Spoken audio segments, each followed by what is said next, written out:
It's fine. So we've covered the Arsenal result, which was a win. We've Mm. covered the City result, which was a loss. And now it's very, very tight at the top of the Premier League. I believe there is a 1 point difference, if I'm not mistaken, currently between the two. Mm-hmm. And they will meet next week on Sunday at the Emirates Stadium. It Wow. is probably the most exciting fixture of the year for me because, I mean, let's talk about it, right? Let's preview it properly. This is Arsenal at home, which honestly is probably weaker than Arsenal away currently. But this City team is so diminished. Currently out injured is John Stones, uh, Kevin De Bruyne, right? Jack Grealish, Mm-hmm. and Rodri. suspended is Rodri, right? Yeah. So, I mean, those are four extremely key players. And I saw a stat today that when Rodri is starting, City have only lost 5 of the 67 games where he started. And in games where he hasn't started since his first start, they have lost Mm. 5 out of 15. So, I mean, I don't think anything could demonstrate the impact he has better than that. And it is our time to strike on Sunday. Have you guys played like when you played United and Spurs? Were those also both at home? United was, yeah, Yeah. all Okay. at home. No. Okay, it's interesting. You played all these big matches at the Emirates, but I'm Honestly, I don't even think like it's definitely worse for us to play at home. I right understand that now. these big venues like Old Trafford have their own like set of problems, but Mhm. by our own coaches and players' own admission, there is something that happens to us at home where we lose focus, play too emotional, and it affects us. I think Arteta broke it down in his press conference. His exact quote was, "We do everything too fast." Right? A lot of our offense Mhm. relies on this concept of like I see it on Twitter all the time, pausa. It's like Spanish for like chill out, right? And we don't do any pausa, right? We just go, go, Yeah. go. These guys are like jittery, and I get it, but like we at a certain point has to change. Is this the year where you guys take them down? Is this it? It's been a long time, man. It's been so long. I Uh, believe our last league win against Manchester City was in 2015. uh, Wow. So You need it's it, bro. You need this one. I think uh no De Bruyne is huge, obviously. He lives for this match. Mhm. And no Rodri is probably even a bigger deal than that just because of how that team kind of runs through him, at least the last year and a half ish. It's kind Mhm. of been his midfield. But I still think Pep is gonna have something like crazy up his sleeve. He's gonna do something that we're gonna be looking at the formation when it comes out, like saying, "What the hell is Doku playing left back for? Why is Ederson starting CDM?" Like, there's gonna be something where we're gonna be like, "All right, this guy is he's doing something crazy," and it might pay off because like most of the time it does kind of pay off for him, at least in domestically. I yeah. totally agree. I think this bald dude has been up sleepless with Yeah, this thing circled on his calendar, he's like cooking writing on the something, walls. bro. Like he looked pissed after that Mhm. Wolves game, and Yeah. Why when was he up there? Was he suspended or something? I don't know, Oh, but he might have been. maybe Yeah, you're actually. right. But when Pep and City look angry, it's usually bad Yeah. news for whoever they play next. Lucky for us, I think they have a midweek fixture, so Oh Yeah, yeah. they're about to eat Yeah. like 8 goals. yeah, hopefully they release all tension there. You know what I'm a little worried about now that you mentioned Doku? He's gonna be playing on the left side against Ben White. And Yeah, man, Ben White hasn't looked that Yeah, he's no. solid had it a bit. Even as in that PSV game, he was struggling. he was struggling. I can almost guarantee that there will be a penalty awarded to City, and the foul will be on Ben White Yeah. tackling Doku. I can lock that in today. I think Arteta's gonna play Tomiyasu on that side. He's not gonna be that naive. I just feel like Tomiyasu has been like getting some game time. I feel like he's gonna put him there. But if you remember last time what Tommy Yesu did Oh against my City, gosh.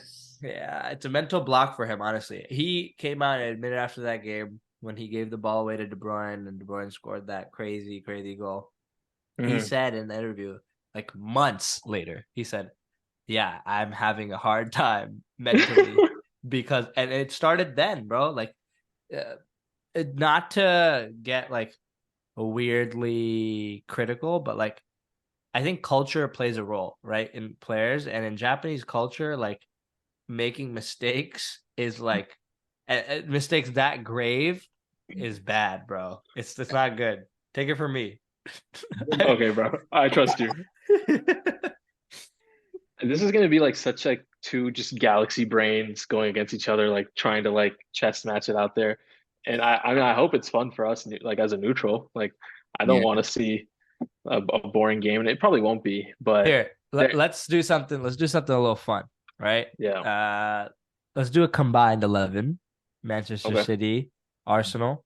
Let's go position by position and debate each one, and at the end we'll do final roster, right? So let's start with what should be, in my opinion, pretty simple. The goalkeeper. Listen, Eh, Ederson paved the highway for keepers that are good with their feet. I will give him all his flowers for that. But currently, Raya is breaking speed limits on that highway. So I think Raya deserves to start in that combined 11. I just realized I'm gonna be 2v1 on most of all of these positions, dude. Hey, hold me back. Hold me. No, I'll be fair. I'll be fair. We'll be fair. We'll be fair. We'll be fair. Dude, Lee, I think it has to be Ederson, man. Even if we're taking out like, okay, we're not gonna do the trophy talk, right? That would kind of be insignificant. Yeah. Just as a player, like Raya is a good player, but I don't think it's that steep of a like I'll give you who's better. this. Yeah, go ahead. You know what I'll concede. In before recording, we talked about how with this combined 11, we want to do it based off availability and this season, right?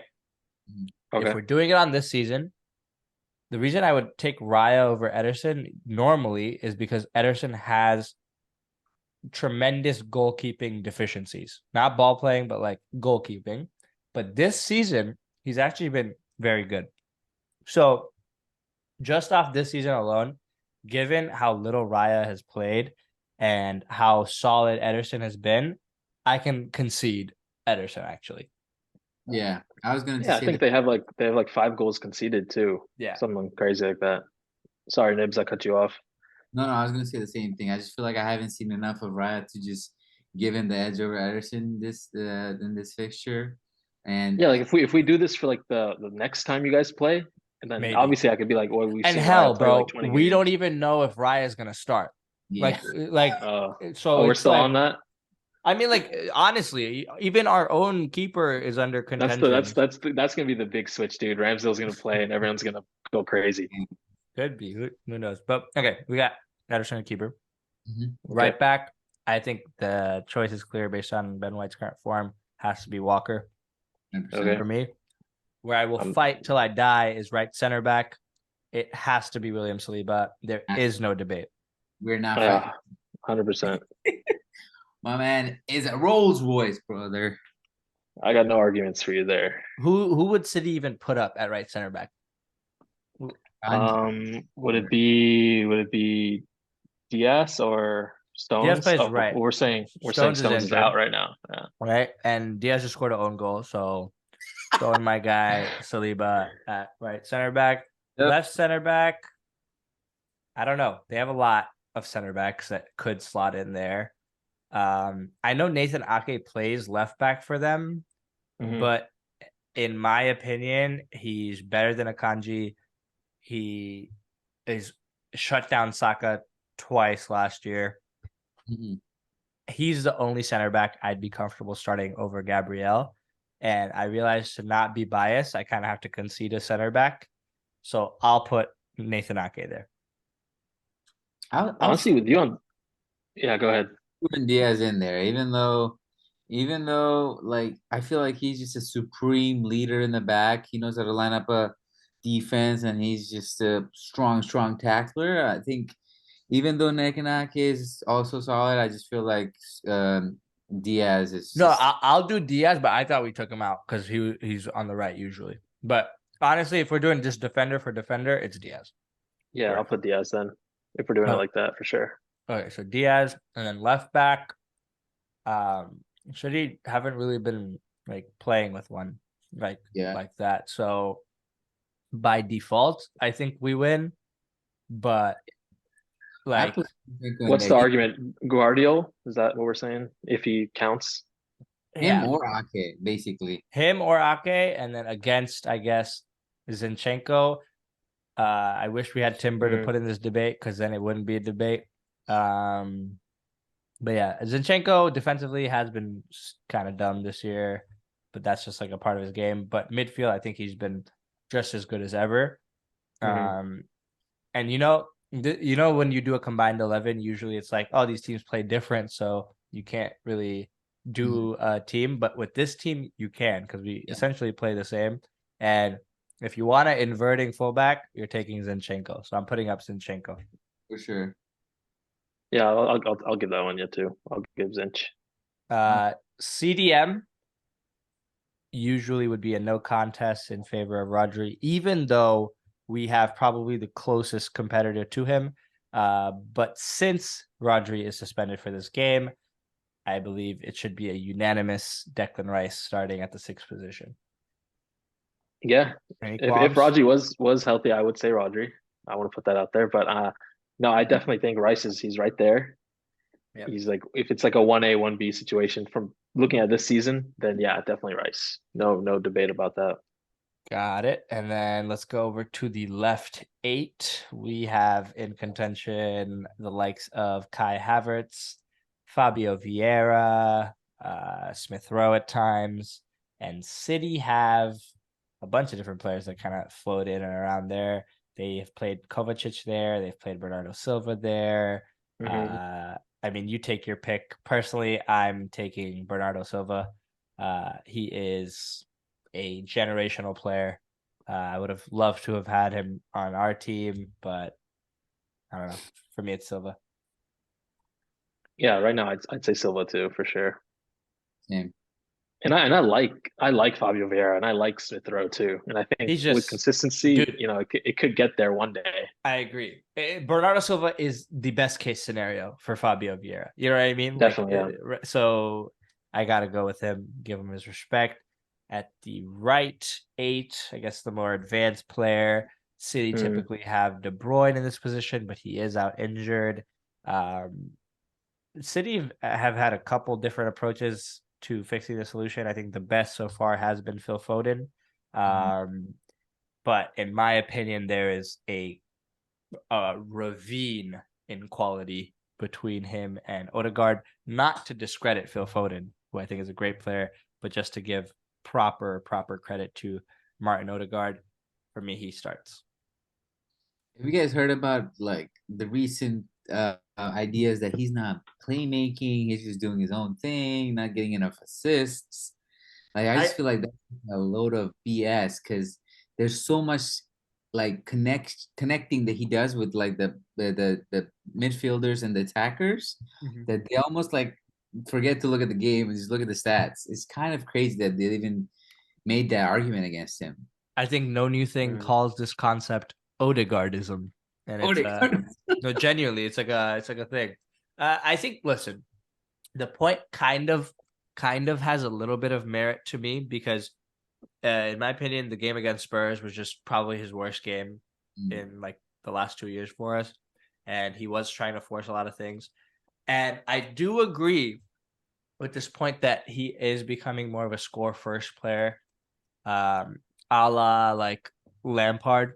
Not to compare the two, but like I'm talking purely play styles, right?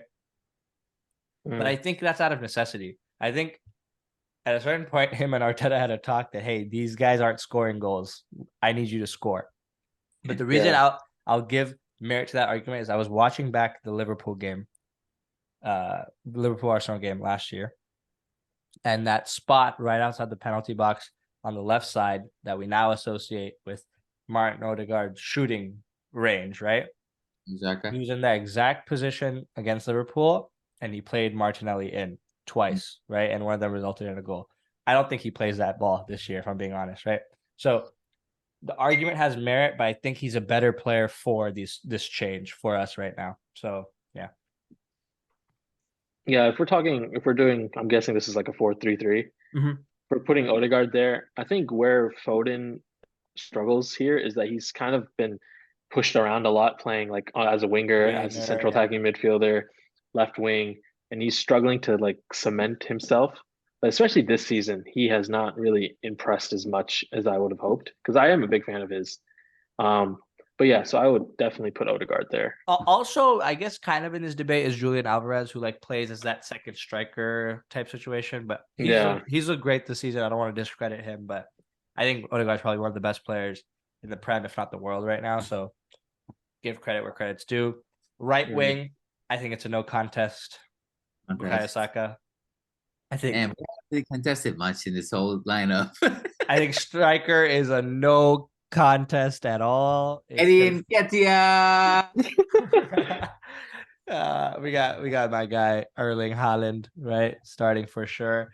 Left wing, honestly, there's a conversation to be had. It's probably gonna go to Doku. Yeah. Oh, But Martinelli's still out. Martinelli's for sure probably gonna be out for the game. Actually, no, there's hopes that he'll be fit to train before then. I just don't think he's gonna get a full 90. And he's not fit right now, so I don't want to be hypocritical and throw in there. The real debate is between Trossard and Doku. I don't know. I think there's a conversation maybe, but There's a listen, conversation, but man, Doku looks like that's a real winger. That's a real. real Yeah, hooper, man. yeah. I've got to give him his flowers. For me, Man, who does it remind you guys of? Like past Prem players. I'm gonna say something crazy. You're gonna say Hazard. Yeah. Yeah. Actually, that's not bad, dude. I I wouldn't say like for like because I think Hazard was underrated, playmaking too. But for someone just being direct, sure, I'll live with that. it's the Riyad Mahrez, Eden Yeah. Hazard blueprint, right? Like Mm, taking on your man. For me, that's the scariest thing ever. I still don't believe we have a player like that at Arsenal. We haven't had one in so long. For me, the trickiest thing, the thing I'm most scared of when I play other teams is a live wire winger, right? A guy who can just create something out of nothing, whether that's a chance, a shot on goal, or usually what it is, a penalty, right? Like these guys get people to stick out their feet and cause problems. Other examples, sounds a lot like Aston Villa's Jack Grealish, yeah, not that brother is the gone. the player we formerly know as Aston Villa's Jack Grealish. Yeah, they cloned that guy, killed him, and put someone new over at City. Um, Jack Grealish. You know what kills me about him? City fans before the season would have sworn down he's the greatest left winger in the Premier League. Yeah. They got a taste of water in a drought, and they said, "I don't want to play with this toy anymore. Give me Doku, bro." And There's only so many cutbacks you can live with Yeah. before dude, you have to switch it out. It's the let me turn around. It's the It's like I'm gonna go back. listen, to his credit, I guarantee you, if you gave that same set of instructions to every other left winger in the Premier League, they would manage a way to mess it up. He executes what Pep tells him to do very well, I believe, and there's value Ball to that, retention. right? Like he does not lose the ball often, but this guy he does not get me off my feet at all. That's a Okay. midfielder playing Which left is wing. sad, dude. He used to. It's crazy how they've like neutered him almost. Like he's injured and no City fan cares. Nobody cares. It's like us with Partey's injury. Like Partey got injured, and we're like, and what? Damn. Like, I don't know. So honestly, just for fairness' sake, I think we've given the benefit of the doubt to some Arsenal players, even though Trossard is great and he had a great impact in the Community Shield game against City. He tied it up in the 119th. I'll give it to Doku. Just because I like watching him a bit more. Yeah. So I'm cool with that. Yeah. to summarize, in the Pariah podcast combined 11. Actually, let me choose this grape. Real quick.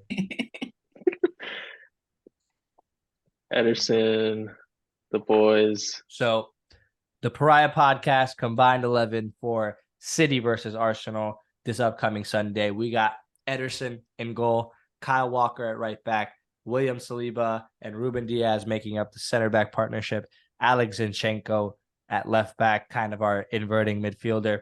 At the 6, we have Declan Rice. Our left 8, we have Bernardo Silva. Our right 8/10, we have Odegaard. Right wing, we have Bukayo Saka. Striker, we have Haaland. Left wing, we have Doku. We did not consider injured players or players that are suspended. And we believe that this is the best combined 11. And if you look at it, there's more Arsenal players than City players, which suggests that now is the time. And I hope Arsenal I think there's 6 City players actually, 5 Arsenal. Really? I think so. It's Ederson, Walker, Diaz, Silva, Haaland, Doku. Oh man, we shouldn't win. It's okay. We got our excuse loaded. Underdog. Underdogs. Look at Arteta, man. He wanted this to happen. That's why I gave you Doku over Trossard earlier. Yeah. But okay, we hope they win, right? But let's get our actual objective predictions in. We will be keeping score. If you remember the rules, it's 1 point for correct result, 2 points for correct score. I am going to start us off with a 4-2 Arsenal win. Wow. Wow. A lot of goals. A lot of goals. I will say 2-1 Man City. Dang. Sorry. My Sorry, heart just man. broke. No, you're probably sorry, right. man. You're probably right. I'm gonna go for a 1-0 Arsenal win. 89th minute. Clean sheet at the M's. This guy don't watch it. Clean shit. Clean shit. 1-0, dude. That's kind of boring, man. That's what's gonna happen, bro. This is the game we're gonna finally score a goal and lock it down. Lock it down. Honestly, a 1-0 would be way better mentally for us than a 4-2. Imagine the Emirates clean sheet era starts with City. Come on, man. But remember what we said, right? Like a loss here for Arsenal, and I think we are definitively out of the title race. And I will stick by that, right? Like I'm not going to make excuses. Last year, we played City at the Emirates, lost that game, and I tried making excuses. This is it. It's come earlier. I'm going to disagree with you on that one. I would not rule them out after this. And I know I'm not the Arsenal fan here, but I wouldn't rule them out. Dude. It'd be a 4-point swing, right? It'd be a 4-point swing, but it's not even about points on the board. It's about mental blocks. I'd even argue, bro, if we fail to beat City at all this season, that's the home and the away leg, I would say that's a wrap on our title chances for until Pep leaves. It's just at a certain point you have to do it, and if you don't do it, we beat him. Community Shield, brother. Oh yeah, dude, come on, bro. Like we are eternal low bros, bro. Like, bro, dude, Arteta cashed in on his win way too early, bro. He should have lost that shield. And you be talking about that win like no other win, bro. He said we talking about we won the trophy in the beginning of the season against Man City. I'm like, damn, chill, bro. Who knows? But that's it for us this week. We appreciate you watching. We appreciate you liking. We have officially hit 7 subscribers on YouTube. No 25 followers on TikTok. And that's over crazy. 250 likes combined on TikTok. Listen, that's crazy. I've started looking at agents. I've started looking at representation, lawyers. Right, we're going to get this thing figured out. Giveaway. I'm here to announce giveaway. Yo, chill out, bro. At 1,000 followers on TikTok. So run it up. Get your comments in. Get your likes in. We're here to take over, not to take part. We will see you next week. Till then. Peace.